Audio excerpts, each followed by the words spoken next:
When he went into the house of one of the rulers of the Pharisees on a Sabbath to eat bread, they were watching him. Behold, a certain man who had dropsy was in front of him. Jesus, answering, spoke to the lawyers and Pharisees, saying, "Is it lawful to heal on the Sabbath?" But they were silent. He took him and healed him and let him go. He answered them, "Which of you, if your son or an ox fell into a well, wouldn't immediately pull him out on a Sabbath day?"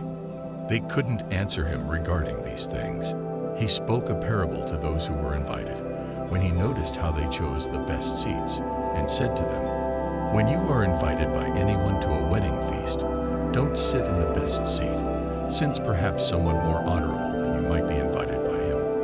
And he who invited both of you would come and tell you, 'Make room for this person.' Then you would begin, with shame, to take the lowest place. But when you are invited, go and sit in the lowest place, so that when he who invited you comes, he may tell you, 'Friend, move up higher.' Then you will be honored in the presence of all who sit at the table with you.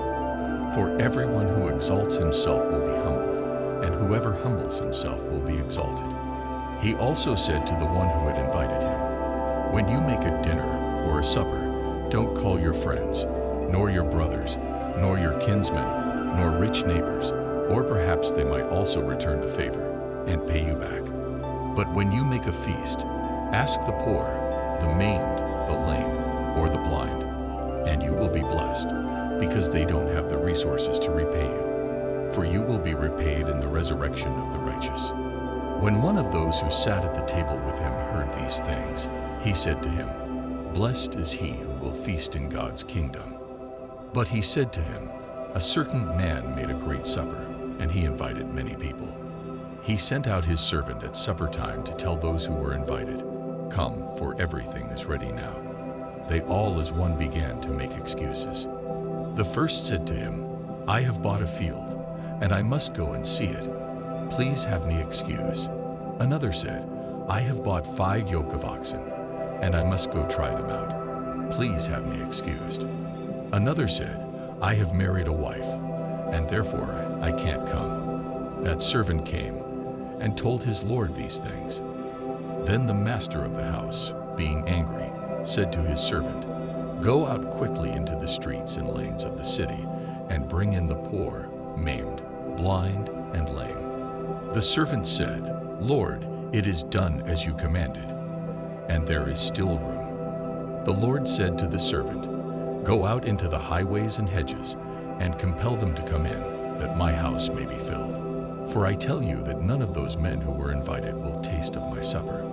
Now great multitudes were going with him. He turned and said to them, 'If anyone comes to me and doesn't disregard his own father, mother, wife, children, brothers and sisters, yes, and his own life also, he can't be my disciple. Whoever doesn't bear his own cross and come after me can't be my disciple. For which of you, desiring to build a tower, doesn't first sit down and count the cost, to see if he has enough to complete it? Or perhaps, when he has laid a foundation and is not able to finish, everyone who sees begins to mock him, saying, 'This man began to build and wasn't able to finish.' Or what king, as he goes to encounter another king in war, will not sit down first and consider whether he is able with 10,000 to meet him who comes against him with 20,000? Or else, while the other is yet a great way off, he sends an envoy and asks for conditions of peace. So therefore, whoever of you who doesn't renounce all that he has, he can't be my disciple. Salt is good, but if the salt becomes flat and tasteless, with what do you season it? It is fit neither for the soil nor for the manure pile. It is thrown out. He who has ears to hear, let him hear." Now all the tax collectors and sinners were coming close to him to hear him. The Pharisees and the scribes murmured, saying, "This man welcomes sinners and eats with them." He told them this parable: "Which of you men, if you had 100 sheep and lost one of them, wouldn't leave the 99 in the wilderness and go after the one that was lost until he found it? When he has found it, he carries it on his shoulders, rejoicing. When he comes home, he calls together his friends and his neighbors, saying to them, "Rejoice with me, for I have found my sheep which was lost." I tell you that even so there will be more joy in heaven over one sinner who repents than over 99 righteous people who need no repentance. Or what woman, if she had 10 drachma coins, if she lost 1 drachma coin, wouldn't light a lamp, sweep the house, and seek diligently until she found it? When she has found it, she calls together her friends and neighbors, saying, "Rejoice with me, for I have found the drachma which I had lost." Even so, I tell you, there is joy in the presence of the angels of God over one sinner repenting. He said, "A certain man had 2 sons. The younger of them said to his father, 'Father, give me my share of your property.' So he divided his livelihood between them. Not many days after, the younger son gathered all of this together and traveled into a far country. There he wasted his property with riotous living. When he had spent all of it, there arose a severe famine in that country, and he began to be in need. He went and joined himself to one of the citizens of that country, and he sent him into his fields to feed pigs. He wanted to fill his belly with the husks that the pigs ate, but no one gave him any. But when he came to himself, he said, 'How many hired servants of my father's have bread enough to spare, and I'm dying with hunger? I will get up and go to my father, and will tell him, Father, I have sinned against heaven and in your sight. I am no more worthy to be called your son. Make me as one of your hired servants.' He arose and came to his father, but while he was still far off, his father saw him, and was moved with compassion, and ran and fell on his neck, and kissed him. The son said to him, 'Father, I have sinned against heaven and in your sight. I am no longer worthy to be called your son.' But the father said to his servants, 'Bring out the best robe and put it on him. Put a ring on his hand and sandals on his feet.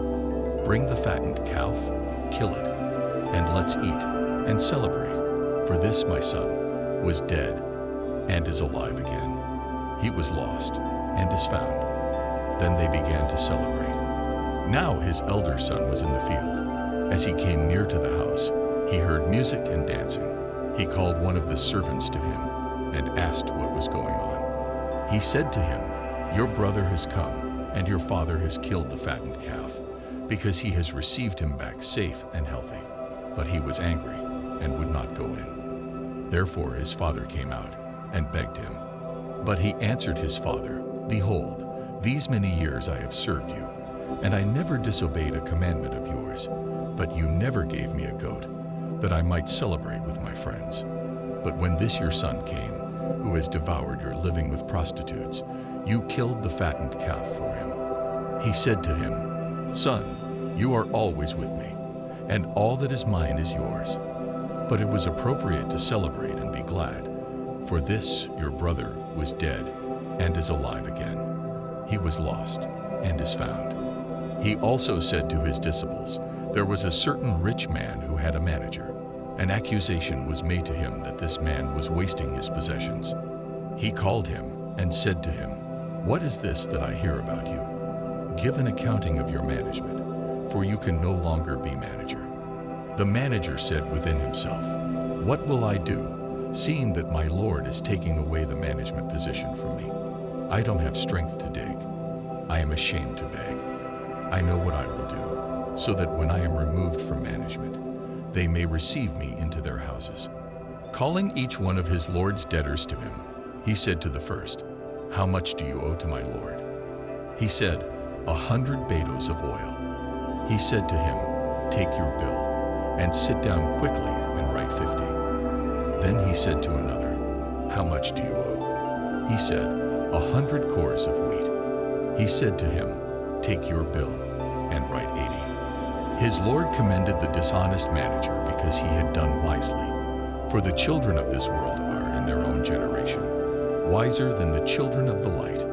I tell you, make for yourselves friends by means of unrighteous mammon, so that when you fail, they may receive you into the eternal tents. He who is faithful in a very little is faithful also in much. He who is dishonest in a very little is also dishonest in much. If therefore you have not been faithful in the unrighteous mammon, who will commit to your trust the true riches? If you have not been faithful in that which is another's, who will give you that which is your own? No servant can serve two masters, for either he will hate the one and love the other, or else he will hold to one and despise the other. You aren't able to serve God and mammon. The Pharisees, who were lovers of money, also heard all these things, and they scoffed at him. He said to them, "You are those who justify yourselves in the sight of men, but God knows your hearts. For that which is exalted among men is an abomination in the sight of God. The law and the prophets were until John. From that time, the good news of God's kingdom is preached, and everyone is forcing his way into it. But it is easier for heaven and earth to pass away than for one tiny stroke of a pen in the law to fall. Everyone who divorces his wife and marries another commits adultery. He who marries one who is divorced from a husband commits adultery. Now there was a certain rich man, and he was clothed in purple and fine linen, living in luxury every day. A certain beggar named Lazarus was taken to his gate, full of sores, and desiring to be fed with the crumbs that fell from the rich man's table. Yes, even the dogs came and licked his sores. The beggar died, and he was carried away by the angels to Abraham's bosom. The rich man also died and was buried. In Hades, he lifted up his eyes, being in torment, and saw Abraham far off, and Lazarus at his bosom. He cried and said, "Father Abraham, have mercy on me, and send Lazarus, that he may dip the tip of his finger in water and cool my tongue. For I am in anguish in this flame." But Abraham said, "Son, remember that you, in your lifetime, received your good things, and Lazarus, in the same way, bad things. But here he is now comforted, and you are in anguish. Besides all this, between us and you, there is a great gulf fixed, that those who want to pass from here to you are not able, and that no one may cross over from there to us." He said, "I ask you therefore, Father, that you would send him to my father's house, for I have 5 brothers, that he may testify to them, so they won't also come into this place of torment." But Abraham said to him, "They have Moses and the prophets. Let them listen to them." He said, "No, Father Abraham, but if one goes to them from the dead, they will repent." He said to him, "If they don't listen to Moses and the prophets, neither will they be persuaded if one rises from the dead."